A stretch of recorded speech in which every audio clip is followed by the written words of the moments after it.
मोहतरम नाज़रीन आदाब, जी टुडे न्यूज़ में आप सभी का खैर मकदम है। तफसील से कबल नजर डालते हैं हेडलाइंस पर। कोटगीर में राइस मिल की दीवार मुनहदम, बाप और 20 दिन की बच्ची जा बहा।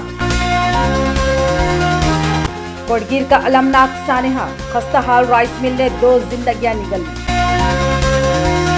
देहातियों का गम व गुस्सा, खस्ता हाल राइस मिल पर इंतजामिया की बेतवज्जी, सवालिया निशान।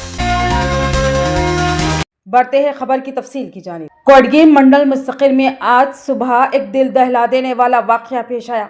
एक खस्ता हाल राइस मिल की दीवार मुनद्दम होने से एक शख्स और उसकी 20 दिन की शीरख्वार बच्ची मौके पर ही दम तोड़ गई, जबकि खातून शदीद जख्मी हो गई, जिसे फौरी तौर पर हॉस्पिटल मुंतकिल किया गया।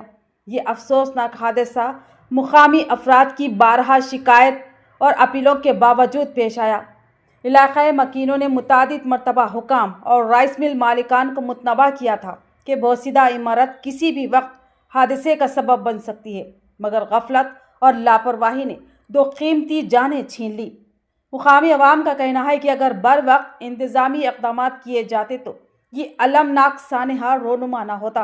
अवाम ने मुतालबा किया है कि वाक़े की मुकम्मल तहक़ीक़ात की जाए, मुतल्लिक़ा हुकाम और राइस मिल मालिकान के खिलाफ सख्त कार्रवाई अमल में लाई जाए, ताकि मुस्तक़बिल में ऐसे हादसात की रोकथाम हो सके।